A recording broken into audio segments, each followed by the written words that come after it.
Good morning. Good late morning. It's like 11 something. No, it's 12. It's noon. And I am still in my robe. I went to the coffee shop this morning in my robe, and people just don't care about anything anymore. They're just like, that's amazing. I'm going to come to work in a robe. And so anyway, I am here to promote the shit out of my book.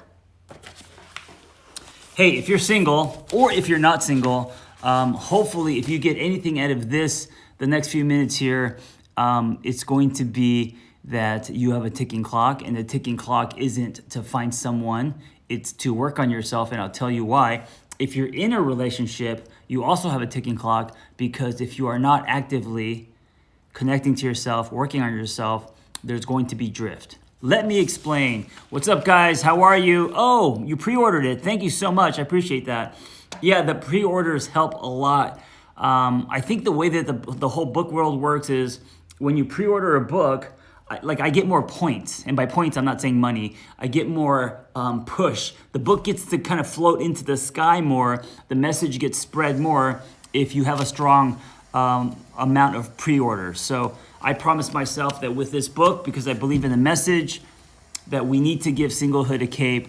A lot of people think that singlehood is a dark, depressing, long tunnel, and I want to try to change that. I promised myself that I would do everything I can to get this out there. So yes, it is my book, but I really believe in the message, and if you believe in the message, I hope you help as well. So I want to read you something. The richest soil for growth is cultivated when you're single. When you're in a relationship, you're less motivated to examine the black box of what happened in your previous relationships, right? Like when you're in a relationship, you don't go into a time machine and start thinking about your old relationships. And if you do, you may do it a little bit. You might do it in therapy rooms. You might do it, on your own. But it's not something that you're active, like you're trying to move on, right? You're trying to heal and create a new love experience, which is fair. So when you're single, you are doing this. And this is a good thing, right? When you're in something new, you've ran away from the crash. You've moved on. That door is closed. And so the chances of you fully processing the expiration, your part in the expiration, you're learning and you're growing and becoming a better version of yourself are exponentially low, right? Because now you're busy doing new shit with someone new, exploring a new body, going and trying new foods, and you're leaving what happened in the past, as you should, but you're not taking what happened and processing it and learning from it. Does that make sense? So this is why the growth soil is so rich during these times in between relationships. You have a limited time to work on yourself and your life before you meet someone else. And listen, if you're single, I know you might be discouraged. You are going to meet someone, I promise you. So there is a ticking clock, and the ticking clock isn't how fast you're going to meet someone. It's how fast can you connect back to yourself before you do, right? Because you're going to bring more to the table if you do. So this is why the growth soil is so rich. It doesn't mean you can't grow when you're in a relationship. It just means that it's imperative you take advantage of your time when you're unattached. So instead of searching for someone to be with you, you must explore you. Ask yourself what that looks like to explore you. Your patterns, your definitions, how you love and why, right? Your dreams, the dent you want to make in this world. You must explore your relationship with self. You must be with yourself first. That isn't bold. You must be with yourself first. So ask yourself what that looks like. And even if you're in a relationship, what does it look like to be with yourself first? That doesn't mean that you're ignoring your partner, right? It just means that you're not losing yourself in your partner or the relationship. So whether you are single or in a relationship, what are you doing today to be with yourself first? What are you doing today to actively connect with you? Someone said CS3333333. Hey man, you should just call yourself CS3 to the 6. 3 to the 6. That's a good name, right? Instead of all those threes. Anyway, he says, totally lost myself. I have to learn to not do that again. Yes, it's easy to lose yourself because Well, because we love love, and it feels amazing when we lose ourselves in other people, right? And don't judge yourself because you lost yourself. Everyone has, to a certain extent. That's just part of it. Drew, what's up, man? How are you? Good to see you in here. Losing yourself isn't a bad thing. I think that you have to go somewhere and come back for anything to be a journey, right? So in love, when you lose yourself, as long as you're aware of that and you come back, that's your journey. That's your hero's journey, right? You've gone somewhere, you've realized something, and you've come back to the other side. So someone says, someone says, Loveful says, is masturbation a solution? Depending on what kind of solution you're talking about, but yes, if you're saying, is it a way to connect to yourself? Absolutely it is. I think that masturbation can be healthy and a good thing. And if you want to use that as a way to explore what you like and don't like, yeah, for sure. Now, if you have no life because all you're doing is masturbating, I don't know if that's a good thing.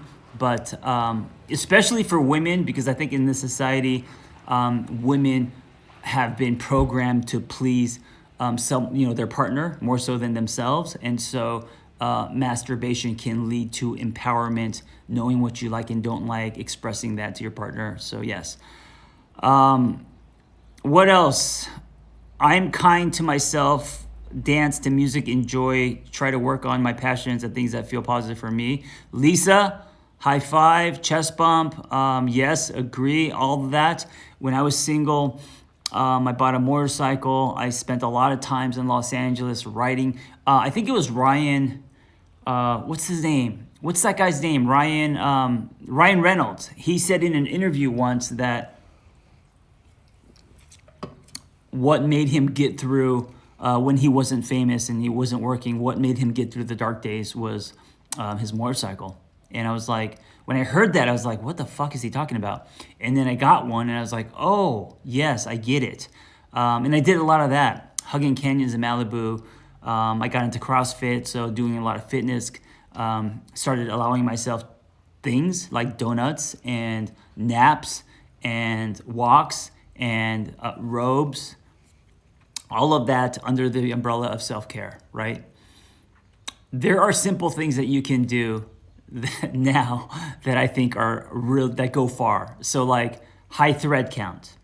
It's not that expensive. Throw away the fucking plastic sheets.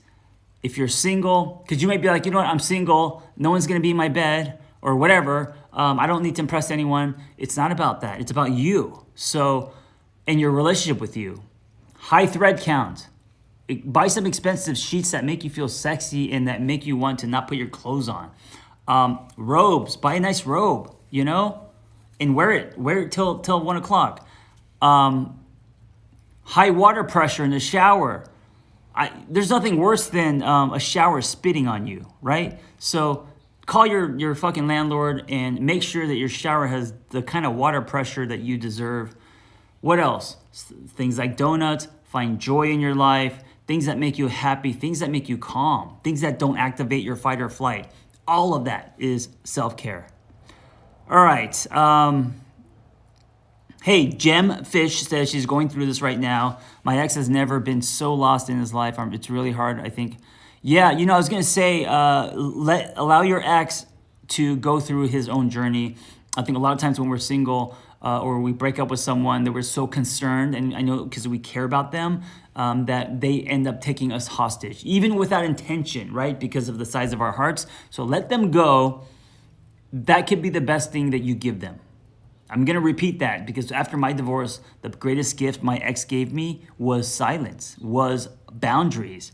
And that, because that forced me to connect to me, or else I would just be constantly going back, right? So, what else? Drew says, I love reading Miserable Fuck. I'm excited for this one. Thank you, sir. I'm single now and chatting with a few women. Pandemic dating is hard, man. Dating in general is hard, and I can't imagine now with the pandemic. This whole thing started because I was coaching so many people, mostly women, who were frustrated with the dating landscape. And I said, you know what? Just finding love isn't the only choice, right? being single can be empowering. And over the years, society has taken a sledgehammer to singlehood and bashed it. And now it's time to give singlehood a cape. Whether you want to use the terms self-partnered or single on purpose or whatever, being single is a great thing if you take that time and do something productive with it instead of just eating chips and watching Netflix. So this is a book that's going to guide you through how to do that, and I also share my own story. If you're going to buy it anyway, please pre-order it. It helps the book go out more. I have personal goals that I want to reach, so I'm doing everything I can to get it out there. You could find it on Amazon. Just search for it, Single on Purpose, or go to my Instagram, which I think you're on now, right? Yes, hopefully. And just click my bio link, and you'll see it front and center.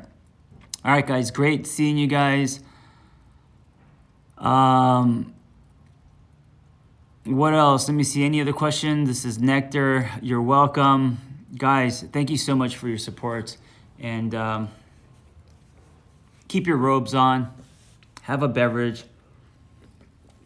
And let's all lean forward into the new year. Be well.